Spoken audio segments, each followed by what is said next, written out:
अल्हम्दुलिल्लाहि रब्बिल आलमीन अस्सलातु वस्सलामु अला सय्यिदिल मुरसलीन व अला आलिहि व सहाबिहि वत्तिबाइहि अजमाइन। अम्मा बअद, अऊज़ु बिल्लाहि मिनश शैतानिर रजीम। बिस्मिल्लाहिर रहमानिर रहीम। मा काना मुहम्मदुन अबा अहदिम मिन रिजालिकुम वलाकिन रसूलुल्लाहि व खातमुन नबिय्यीन। अकानल्लाहु बिकुल्लि शैइन अलीमा।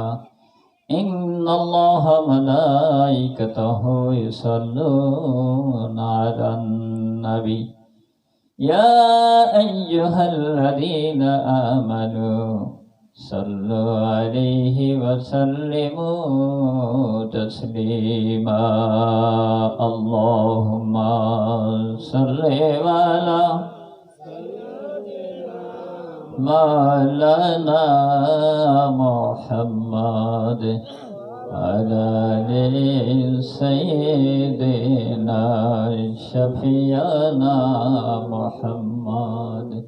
नबीजीर अपमाने যদি না কাঁদে তোর মন, কিসের মুসলিম তুই তুই যে আল্লাহর দুশমন। আল্লাহুম্মা সাল্লি আলা সাইয়্যিদিনা মাওলানা মুহাম্মদ আলা আলি সাইয়্যিদিনা শাফিয়ানা মুহাম্মদ।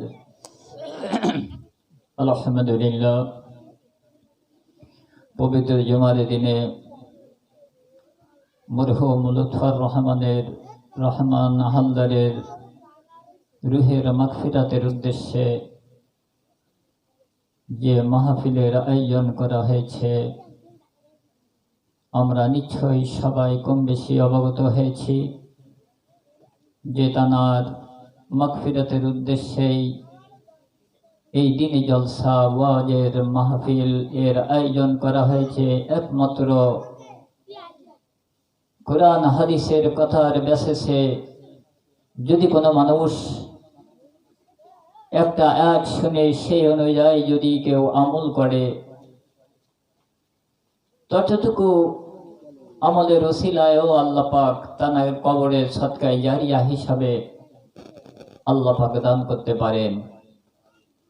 তো কাজেই বিষয় হলো, পবিত্র জুমার দিনে আমরা এই দিনই জলসায় দুনিয়াবী সমস্ত কাজ কারবার হারাম করে দিয়ে মহান রব্বুল আলামিনের গুরুত্বপূর্ণ কোরআনের হাদিসের বয়ান শোনার উদ্দেশ্যে আমরা এই জান্নাতের বাগানে আসার তৌফিক করে দিলেন যে মনিব, যে মালিক, সেই মালিকের দরবারে আমরা দিল থেকে শুকরিয়া আদায় করি। সবাই বলেন আলহামদুলিল্লাহ।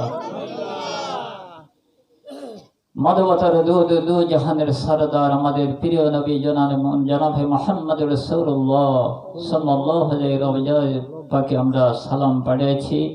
সবাই আরেকবার পড়িনি সাল্লাল্লাহু আলাইহি ওয়াসাল্লাম।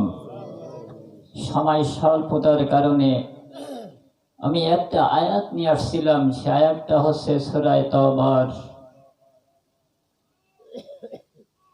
18 নম্বর আয়াত, 19 নম্বর আয়াত। জাআলতুম সিকায়াতাল হাজ্জ ওয়া ইমারাতাল মসজিদিল হারাম কামান আমানা বিল্লাহি ওয়াল ইয়াউমিল আখির ওয়া আকামাস সালাতা ওয়া জাহাদা ফি সাবিলিল্লাহ। বিষয় হলো, ব্যস্ততার কারণে যেভাবে কথাগুলো উত্থাপন করার প্রয়োজন ছিল, কিন্তু আমি সেভাবে আপনাদের সামনে তুলে ধরতে পারছি না। বিষয় হলো, আজআলতুম সিকায়াতাল হাজ্জি ওয়া ইমারাতাল মসজিদিল হারামি কামান আমানা বিল্লাহি ওয়াল ইয়াউমিল আখির ওয়া জাহাদা ফি সাবিলিল্লাহ। যারা হাজিদের পানি পান করত এবং মসজিদুল হারামের রক্ষণাবেক্ষণ করত, তারা খুব উৎফুল্লর সাথে বড়ত্ব অবলম্বন করত, চিন্তা করত আমরা খুব ভালো কাজ করেছি, আমাদের চেয়েতে ভালো কাজ করার মতো আর কেউ নেই। কিন্তু এখানে আল্লাহ পাক ইরশাদ করে বলতেছে, না না না, তোমরা যে কাজ করতেছ তোমাদের চেয়েতেও আমার কাছে বেশি প্রিয় তারাই যারা কারা কামান আমানা বিল্লাহি ওয়াল ইয়াউমিল আখির ওয়া জাহাদা ফি সাবিলিল্লাহ, যারা কি করছে, ঈমান আনছে এবং আল্লাহর রাস্তায় জিহাদ করেছে, তারাই আল্লাহর কাছে সবচেয়ে বেশি প্রিয়। আমরা চিন্তা করে যে আমরা মনে করি মুনাফিকি পন্থায় আমাদের জীবন যাপন করলে হয়তো আমরা নাজাত পেয়ে যাব, শুধু মসজিদে যায় নামাজ আদায় করব, নামাজ আদায় করে মুনাফিকি পন্থায় দিনের পক্ষে থাকলাম না, ইসলামের পক্ষে থাকলাম না, কোরআনের হক কথাটা বলতে পারলাম না, সত্য সাক্ষী পর্যন্ত দিতে পারলাম না। আর আল্লাহ কি জানাই দিলেন, এই কথাটা আমাদের ভাবতে হবে অনেক বিষয়, কিন্তু মন ব্যস্ত থাকলে, এদিকে তাড়া থাকলে কথা বলার সম্ভব হয় না। কাজেই আমি ইতি টানতেছি, আপনাদের আমি বলতে চাই যে আল্লাহ রাব্বুল আলামিনের একজন গোলাম তিনটে বছর জেলখানার ভিতরে ছিল। গোটা আন্তর্জাতিক খ্যাতি সম্পন্ন একজন ব্যক্তি হাফেজ মাওলানা মুফতি আমির হামজা, যিনি 3টে বছর জেলখানার ভিতরে আবদ্ধ ছিলেন, বেরোনোর সাথে সাথেই ঢাকার বুকে তিনি একটা মঞ্চে এরকম বসে আলেমদের দিকে আকর্ষণ করে বলতেছেন, শোনো আমার আলেমেরা, তোমরা নিশ্চয় অবগত আছো ইন্নাদ-দীনা ইনদাল্লাহিল ইসলাম। এখানে আলেমদের দিকে দৃষ্টি আকর্ষণ করে বলতেছেন, কি বলতেছেন যে শোনো আলেমেরা, তোমরা দিনের কথা বাদ দিয়ে আল্লাহ পাকের কাছে কেমন প্রিয় হতে পারবে একটু চিন্তা করে দেখুন। এখানে এত আয়াত বাদ দিয়ে ইন্নাদ-দীনা ইনদাল্লাহিল ইসলাম, আল্লাহ পাক বলতেছেন আমার একমাত্র মনোনীত দিন, মনোনীত ধর্ম সেটা হচ্ছে ইসলাম। আর ইসলামের যে দুশ্মনী করবে, ইসলামের সাথে যে মুনাফিকি পন্থায় চলে যেতে চাবে, এদিকে মসজিদে আসলেও ইমানদারের সাথে লোক, মন্দিরে গেলেও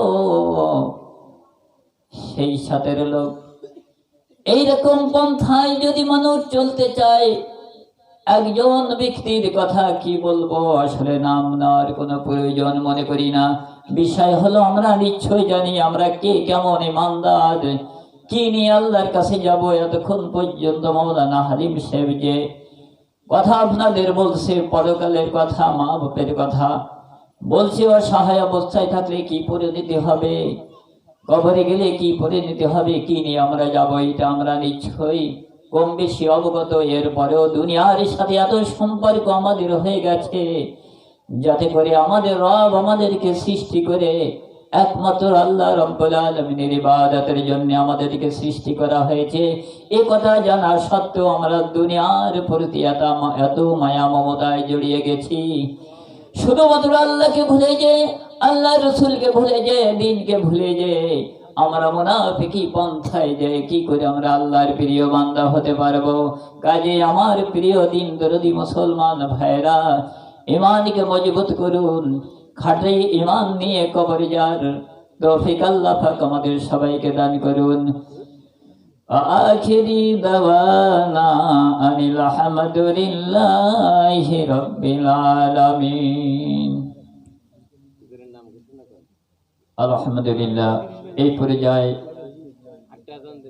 এই পর্যায়ে আপনাদের সামনে মূল্যবান বয়ান করবেন মৌলানা আব্দুর রশিদ সাহেব, আলহাজ হযরত মাওলানা আব্দুর রশিদ সাহেব।